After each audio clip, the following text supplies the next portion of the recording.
देखो नाइन्थ वाला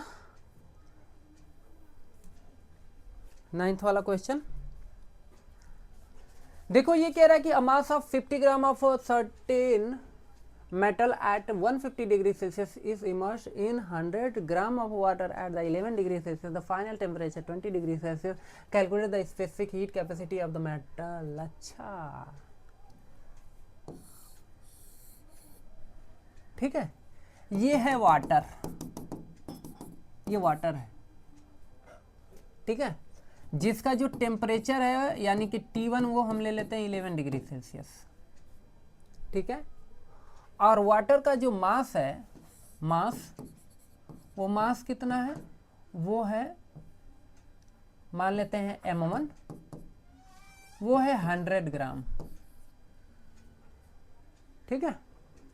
अच्छा, और स्पेसिफिक हीट कैपेसिटी यहाँ पर वाटर का दिया हुआ है, specific heat capacity of water कितना है, यानी कि C1 4 डिग्री 4.2 सॉरी डिग्री बोल रहा हूँ, जूल पर ग्राम पर केल्विन, यहाँ पर सब CGS में दिया हुआ है, ठीक है। अच्छा, आप क्या करें, और कह रहा है कि इसमें कोई मास, यही मान लो मास है, ठीक है ना, ये जो है इसको इसमें इमर्ज किया जा रहा है, ऐसे डाल दिया जा रहा है। जब इस मास को देखा गया तो इसका जो मास था वो कितना था, यानी कि m2 कितना है, 50 ग्राम था, ठीक है ना, और इस मास का जब टेम्परेचर कैलकुलेट किया गया तो टेम्परेचर मुझे कह रहा है कि ये 150 डिग्री सेल्सियस है, 150 डिग्री सेल्सियस, यानी कि T2 है, ये समझ में आया।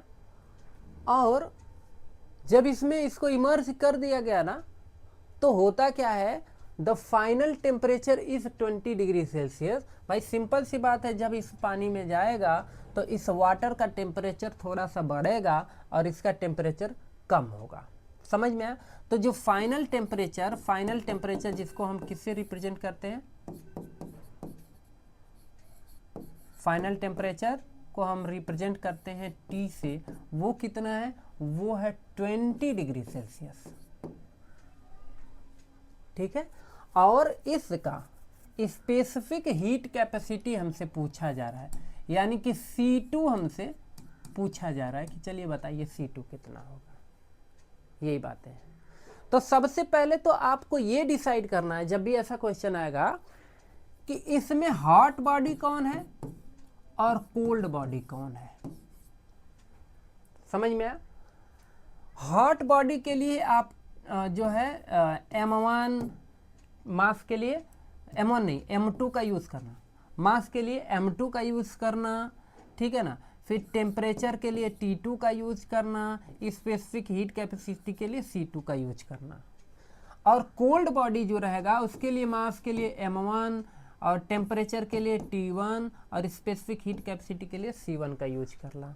और इन दोनों को मिलाने के बाद जो टेम्परेचर का आपको फाइनल जो टेम्परेचर मिलेगा ना, यानी कि फाइनल टेम्परेचर वो हमेशा T से रिप्रेजेंट करना।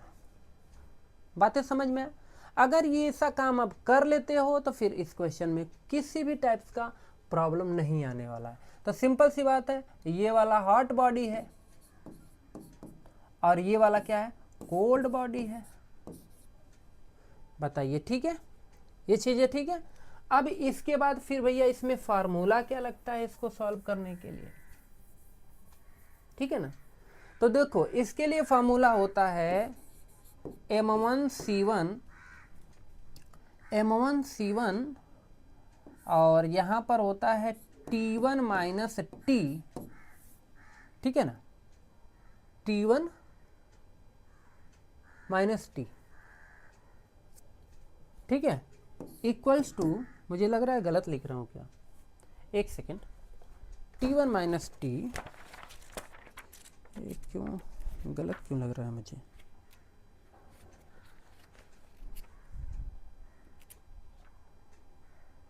नहीं सही है, T1 minus T equals to M2, ठीक है, C2 T माइनस T2, ये चीज, ये फार्मूला आपको याद है तो क्वेश्चन हो जाएंगे। चलिए इसको सब सब्स्टिट्यूट करते हैं यहाँ पर और सॉल्व करते हैं, देखते हैं कितना आता है। M1 की जगह पे आ जाएगा 50, नहीं सॉरी, M1 की जगह पे आ जाएगा 100, C1 की जगह पे आ जाएगा 4.2, T1 की जगह पे आ जाएगा 11, T के प्लेस पर कितना है तो T के प्लेस पर 20, ठीक है।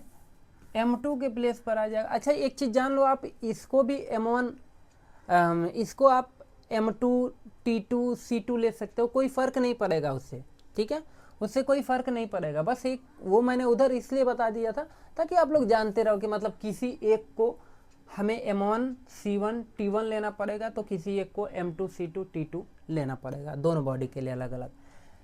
M2 कितना है 5 है कि 50 है, 50 है। C2 कितना है 150 है, अरे नहीं C2 तो फाइंड करना है, C2 फाइंड करना है। T कितना है तो T हमारा है 20, T2 कितना है, T2 है 150, ठीक है। अब इसी को सॉल्व करना है तो देखो यहां से आपको C2 इक्वल्स टू कितना मिल जाएगा, हम थोड़ा डायरेक्ट कर देते हैं, वो होगा 100 इंटू 4.2, ठीक है, 4.2 इंटू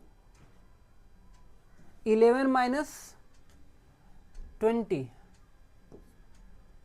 11 माइनस 20 हो जाएगा -9 होल अपॉन, यहाँ पे हो जाएगा 50 इंटू 20 माइनस 150 हो जाएगा 130, -130, ये माइनस माइनस कैंसिल आउट हो जाएगा। इसी को आपको क्या करना है, सॉल्व करना है। तो देखो ये 50 से इसको काटेंगे तो ये हो जाएगा 2, मतलब C2 इक्वल्स टू हो गया 2 इंटू 4.2 इंटू 9 अपॉन 130, ठीक है। डेसिमल में आएगा, ठीक है ना, डेसिमल में आप लोग सॉल्व कर लेंगे, हम कैलकुलेटर से आपको बता देते हैं कि कितना आ रहा है। 4.2 इंटू 9, ठीक है, और डिवाइडेड बाई है कितना 130, ये आ रहा है C2 इक्वल्स टू 0.5815, जिसको आप लिख सकते हैं 0.582, ठीक है। अब ये स्पेसिफिक हीट कैपेसिटी है तो इसलिए इसको लिखेंगे जूल पर केजी पर केल्विन। किसका है, जो ये सब्सटेंस आप इसमें डाल रहे हो उस सब्सटेंस का है, ठीक है।